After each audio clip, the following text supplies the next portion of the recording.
દરખાનું 4 પેઢીના અનાજની દેવી 33 કરોડ દેવીનું કરેલું બધા તું એક આંખે જોયું હોય તો તને 2 આંખે દેખાડીએ નવની માલિપા 4ની માલિપા તને 20ની વાસાનો દેખાડીએ તને વધાવા આગતર જીણા દેવરીની પેઢીએ 4 વધાવા બોકડો દેખાડીએ આ તારે ખોટું પાડું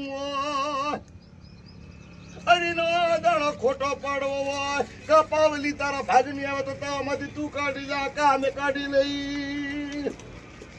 આવી જાઉં મેદાનમાં નીચેમાં પૂછ્યું કા તો તારા કીધે રખો આવે કા હવે અમારા કીધે રખો આવે પેલા મારા આ તો હિન્દુસ્તાન ને પાકિસ્તાન ની વાત આવી લે ભાઈ 150 બાંધ્યા કે હવા બાંધ્યો તું કોઈ ધર્મ ને પૂછ્યું કે એ વાળો તુલ્યો આ કોઈ તું દાણા જોઈને ના બાંધ્યા હોય તોય તને ખબર છે કોઈ તું બોકડો મેકીને જોઈ હતો તને ખબર છે ચાર ધામના રખાનો નિયા લઈ કરીને તમે ના પેલા બોલી જાવ કે અમે આ જોયેલું છે અને અમે આ બાંધેલા છે દેખાડો દાણો કે બોકડો તમારા 1100 સહમત રહી લ્યો